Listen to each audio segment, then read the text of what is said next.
మిగతా విషయాల్లో ఏదెట్లా ఉన్నా, ఒక గర్భిణి బాధ, ఆ గర్భిణి డెలివరీ అయినప్పుడు ఉండేటటువంటి కష్టం ప్రతి ఆడదానికి తెలుసు. ఆ ఆడవాళ్ళని దగ్గర నుండి చూసిన మగవాళ్ళకి కూడా తెలుసు. ఆ సమయం నిజంగా చెప్పాలంటే సృష్టికి మూలం ఆడది. వాళ్ళు కనేటటువంటి సందర్భంలో నానా తిప్పలు పడతారు. ఆ టైంలో చేసే పొరపాటు లేదా వాళ్ళ ఆర్థిక స్తోమత కారణంగా జీవితకాలం ఇబ్బంది పడతారు వాళ్ళు. అది అందుకనినే మనిషి జీవితంలో అత్యంత ముఖ్యమైనటువంటి దశ అది. చాలా జాగ్రత్తగా ఉండాల్సినటువంటిది. గర్భిణీ సమయంలో ఎక్కువ కష్టపడిందంటే ఆమెకి 40, 45కి వచ్చేటప్పటికి ఓపిక దెబ్బతినేస్తది. అట్లాగే పటుత్వం కోల్పోతుంది.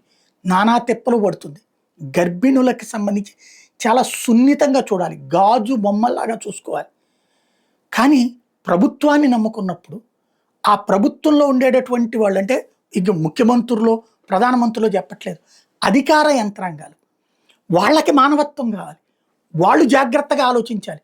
అరే నా భార్యకు వస్తే, లేకపోతే నా తల్లికి వస్తే, నా చెల్లికి వస్తే ఈ కష్టం ఎట్లాంటిది అని ఆలోచిస్తే ఈ సమస్య పరిష్కరించేవాళ్ళు. కానీ అలాంటిది లేదనుకుంటా దరిద్రం.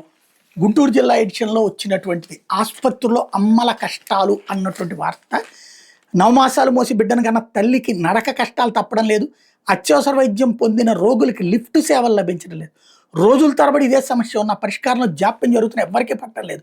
గుంటూరు ప్రభుత్వ సమగ్ర వైద్యశాలలో అంటే జీజీహెచ్లో ఉమ్మడి గుంటూరు జిల్లాలతో పాటు ప్రకాశం తదితర జిల్లాలకు చెందిన అందరూ వస్తుంటారు. ఇక్కడ ట్రీట్మెంట్లు తీసుకుంటుంటారు. అయితే లిఫ్టులు రోజుల తరబడి పనిచేయటం లేదు. దీంతో రోగులు తీవ్రమైన ఇబ్బందులు పడుతున్నారు. అన్ని విభాగాలకు సంబంధించిన 7 లిఫ్ట్లు ఉంటే కేవలం 2 మాత్రమే వినియోగంలో ఉన్నాయి.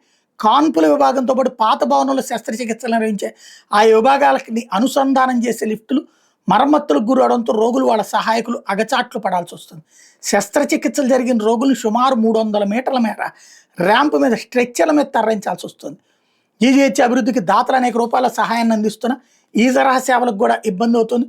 వైపు లిఫ్టులు పనిచేయకపోతుంది, మరోవైపు ర్యాంపులు కూడా మూసేశారట. అనుమానిత వ్యక్తుల సంచారం అధికంగా ఉన్న నేపథ్యంలో ఆ నిర్ణయం తీసుకున్నారట.